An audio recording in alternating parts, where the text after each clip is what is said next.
प्यारे बच्चों, एकेडमी अम्बाला में आपका एक बार फिर स्वागत। हम आपके लिए लाए हैं कक्षा 10वीं का पाठ डायरी का एक पन्ना, जिसे सीताराम सेकसरिया जी ने लेखनीबद्ध किया है। सीताराम सेकसरिया जी का जन्म काल 1892 से 1982 तक का है। इन्हें भारत सरकार ने पद्म भूषण से भी सम्मानित किया है। अंग्रेजों से देश को मुक्ति दिलवाने में महात्मा गांधी ने सत्याग्रह आंदोलन छेड़ा। इस आंदोलन की अलख हजारों करोड़ों दिलों तक पहुंचने लगी। लोग देश को स्वतंत्र कराने के लिए उस राह पर चलने लगे जहां उन्हें कुर्बानियों की कोई चिंता नहीं थी। लेखक सीताराम सेकसरिया महात्मा गांधी और सुभाष चंद्र बोस के साथ साथ बहुत से स्वतंत्रता सेनानियों के करीब रहे। स्वतंत्रता आंदोलन में उन्होंने बढ़ चढ़कर भाग भी लिया।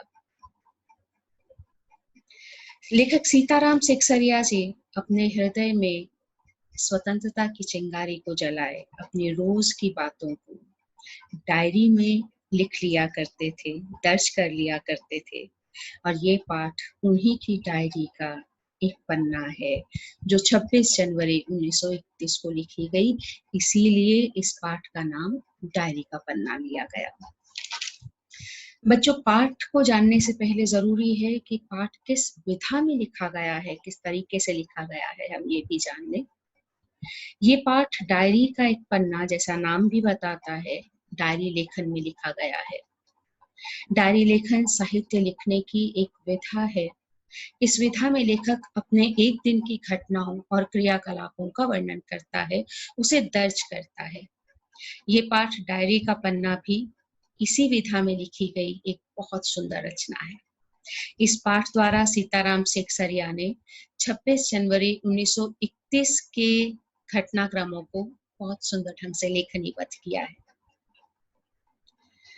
हमारा देश गुलामी की जंजीरों में बंधा बहुत बहुत तड़प चुका था और अब आजाद होने को छटपटा रहा था। भारत ने मान लिया, फिर एक समय आया और उसने मान लिया कि अब वो आजाद है। अब वो अंग्रेजों की गुलामी को और नहीं सहेगा। पूरे देश में स्वतंत्रता प्राप्ति की लहर सी उठ गई। लोगों ने एक विद्रोह कर दिया कि नहीं, अब हम आजाद हैं। पुरुषों के साथ साथ स्त्रियों ने भी इस राह पर चलने के लिए अपने कदम आगे बढ़ाए, कंधे से कंधा मिलाया और हमारे राष्ट्र ने ये दिखला दिया कि कोई भी समाज यदि कृत संकल्प हो, यदि दृढ़ हो, तो किसी भी निश्चय को पूरा करना मुश्किल नहीं है। कुछ भी सोच लिया जाए फिर वो मुश्किल नहीं है।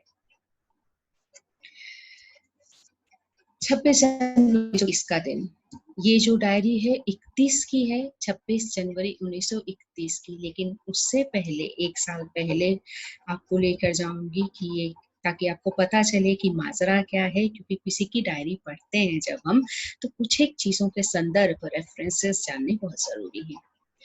26 जनवरी 1930 ये वो दिन था जब भारतवर्ष ने अपना पहला स्वतंत्रता दिवस मनाया, अंग्रेजों को ये बताने के लिए कि अब हम सब भारतवासी अंग्रेजों की गुलामी को और नहीं सहने वाले, अब हम अपना राष्ट्र खुद चलाने वाले हैं।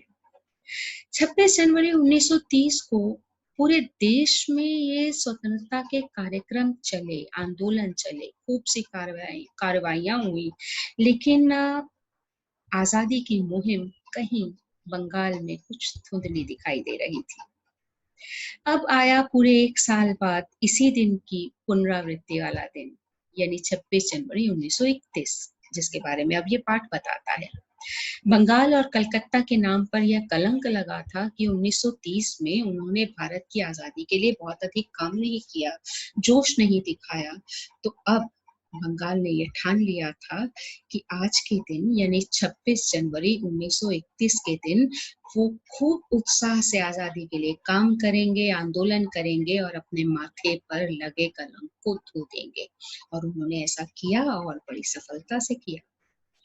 इस दिन जहां बंगाल में हर घर में इतना उत्साह, गली मोहल्ला बाजार ऐसे सजा दिया लोगों ने, मानो आजादी तो मिल ही गई हो। 2,000 रुपए पूरे प्रचार पर खर्च कर दिए गए। बच्चों, 1931 में 2,000 रुपए का जो मूल्य है, जो वैल्यू है, सचमुच बहुत ज्यादा थी। हर घर झंडों से सजा दिया गया, ये बता दिया गया कि देखो अंग्रेजों, हम तुम्हारे गुलाम नहीं हैं, हम पूर्ण स्वराज पा चुके हैं, क्योंकि हमारे मन ने ये ठान लिया है कि हम अब आजाद हैं। अब जब इस दिन की तैयारी हिंदुस्तानियों ने इतनी की, तो अंग्रेजों ने उनको रोकने के लिए भी तो कई प्रयत्न किए होंगे। बंगाल में इन लोगों को रोकने के लिए, कलकत्ता में इन लोगों को रोकने के लिए अंग्रेजों ने भी खूब सारी लारियां लगाई, गश्त बहुत ज्यादा बढ़ा दिए गए, पुलिसकर्मी बहुत ज्यादा बढ़ा दिए गए और घुड़सवार लगा दिए गए, कारण कि 26 जनवरी 1931 को लोग इकट्ठा ना हो, कोई सभा ना हो, लोगों के विचार दूसरे के मस्तिष्क तक और दिलों तक ना पहुंच पाए। क्योंकि हुआ क्या था कि पुलिस कमिश्नर, अंग्रेजों के पुलिस कमिश्नर ने एक नोटिस निकाल कर ये बता दिया था, जब उसको ये पता चला होगा कि बंगाल में अब लोग स्वतंत्रता दिवस मनाने जा रहे हैं दूसरा, तो ये नोटिस निकलवा दिया गया कि कोई भी व्यक्ति अमुक अमुक धारा के तहत सभा नहीं करेगा, इकट्ठा नहीं होगा। उधर काउंसिल ने नोटिस निकाल दिया कि 4:24 पर सभी लोग, जनसाधारण, सर्वसाधारण एक मॉन्यूमेंट के नीचे इकट्ठा होंगे, हजारों की तादाद में इकट्ठा होंगे, जितने ज्यादा हो सकते हैं वो इकट्ठा होंगे और सब मिलकर स्वतंत्रता की प्रतिज्ञा पढ़ेंगे और अपने देश का झंडा लहराएंगे। उधर हिंदुस्तानियों के मन में ये कि हम इकट्ठे हों और इस दिन को मनाएं, और उधर अंग्रेजों के मन में ये था कि हम हिंदुस्तानियों को रोकेंगे। लेकिन हिंदुस्तानी तो हिंदुस्तानी है, जो ठान ले वो कर लेते हैं। आखिर में वो दिन मनाया गया, स्वतंत्रता की प्रतिज्ञा पढ़ी गई, हिंदुस्तानी हर बार की तरह जीत गए। अब इस पाठ में जो कुछ और पात्र आए हैं, जो कुछ और घटनाएं जिनका वर्णन किया है, आइए एक बार उनको देख लेते हैं। इस दिन अत्यधिक खुशी और उल्लास का दिन था। अंग्रेजी शासन की सख्ती के बावजूद स्वतंत्रता दिवस का ऐलान कर दिया गया था कि हम इसे मनाएंगे, और कलकत्ता वासियों और बंगाल वासियों ने तो खूब तैयारियां कर ली थी। मकानों पर सजावट और राष्ट्र ध्वज लहरा रहा था, ये बताते हुए कि हाँ, हम आजाद हैं और बड़े धड़ल्ले से हम इस दिन को मनाने के लिए अब तैयार हो गए हैं। मॉन्यूमेंट, पार्क और मैदानों में पुलिस तैनात थी, क्योंकि पुलिस नहीं चाहती थी कि इस दिन को मनाया जाए, लोगों के मन में चिंगारियां जलें और इनको ये देश छोड़ना पड़े। अविनाश बाबू के झंडा गाड़ने पर पुलिस ने उन्हें पकड़ लिया। युद्ध मंत्री हरीश चंद्र सिंह झंडा फहराने तारा सुंदरी पार्क नहीं जा सके, क्योंकि उनको वहां जाने ही नहीं दिया गया, बाहर ही रोक लिया गया। अंदर बहुत भयंकर मारपीट हुई, कई लोग घायल हो गए। 11 बजे मारवाड़ी बालिका कन्या विद्यालय, इन स्कूल की विद्यालय की लड़कियों के द्वारा झंडोत्सव यानी झंडा फहराने का उत्सव संपन्न हुआ। सुभाष बाबू के जुलूस का पूर्ण भार पूर्णोदास पर था। स्त्री समाज का जुलूस भी निकलने को तैयार हो गया था। पुलिस कमिश्नर ने जो ये नोटिस निकाला था कि लोग इकट्ठा नहीं होंगे, उसके एवज में, उसके अगेंस्ट काउंसिल ने भी नोटिस निकाला और खुला चैलेंज दिया कि नहीं, हम इकट्ठा होंगे और जरूर अपने देश में है तो जरूर देश का झंडा फहराएंगे, हम आजाद हैं। अब एक ओपन लड़ाई थी, और ऐसी जो युद्ध था, ऐसा जो ओपन लड़ाई वाला युद्ध था, ये पहले कभी किसी ने नहीं देखा, जो अब कलकत्ता वासियों ने देखा। ठीक 4:10 पर, क्योंकि ये मॉन्यूमेंट के नीचे इकट्ठा होना और झंडा फहराना, इसका समय निश्चित किया गया था 4:24 पर। इस पूरे जुलूस का भार था पूर्णोदास पर और सुभाष बाबू इसका नेतृत्व कर रहे थे। ठीक 4:10 पर सुभाष बाबू का जुलूस आया। पुलिस जुलूस को रोकने में असमर्थ हुई, क्योंकि लोग इतने थे, उनको रोकना बहुत मुश्किल था, और उससे भी ज्यादा मुश्किल था उनके मन में जो चिंगारियां जल उठी थी अपने देश के प्रेम के लिए, अपने देश को आजाद कराने के लिए, उनको कैसे मिटा सकते थे। भयंकर लाठीचार्ज किया गया, अनेक लोग घायल हुए। सुभाष बाबू पर भी लाठियां बरसाई गई। उन्होंने कहा, मैं रुकूंगा नहीं, अब मुझे आगे बढ़ना है।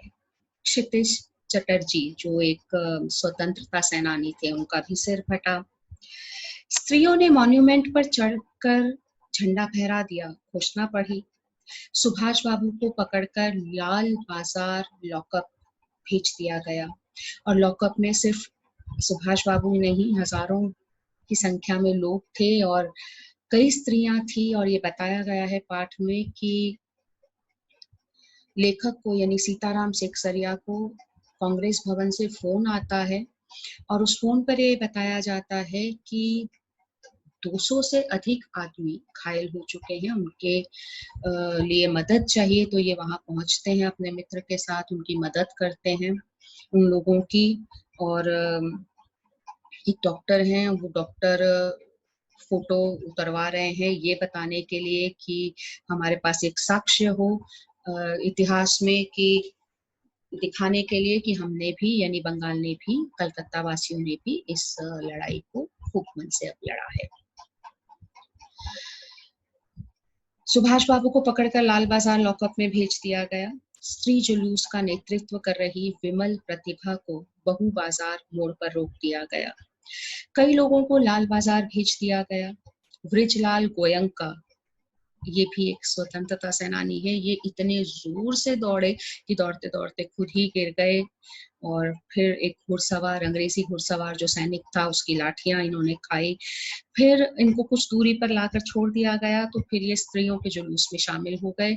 इन्हें फिर से लाल बाजार में गिरफ्तार कर लिया गया। इस प्रकार बहुत से लोग गिरफ्तार हुए, बहुत से लोग घायल हुए, लेकिन इस उल्लास, इस जोश, इस जज्बे में कहीं कमी नहीं आई। ये है हमारा पाठ, डायरी का एक पन्ना जो सीताराम सेकसरिया द्वारा लिखा गया है। बच्चों, ये एक बहुत प्रेरणात्मक पाठ है अगर आप इसे ध्यान से पढ़ेंगे और समझेंगे तो। इस पाठ में ये बताया है कि हर चीज संभव है अगर वो दिल से की जाए, अगर वो मन से की जाए, तो उस चीज को पाने से हमें कोई भी नहीं रोक सकता। जैसे इस पाठ में स्वतंत्रता सेनानियों ने अंग्रेजों के विरोध के बावजूद एक सभा निकाली, एक खास निश्चित समय पर 4:24 का समय बताया गया है पाठ में, एक मॉन्यूमेंट पे के नीचे, और इस जुलूस को निकाला गया सफलता से, जिसमें बहुत सी औरतें शामिल थी। इस स्त्री समाज की भूमिका को भी हम नकार नहीं सकते हैं कि आजादी प्राप्त करने में स्त्रियों ने भी योगदान दिया। ये सब पाठ बताता है हमें। इस पाठ को ध्यान से दोबारा पढ़ें और अब मुझे उम्मीद है कि आप इसे समझ जाएंगे। धन्यवाद।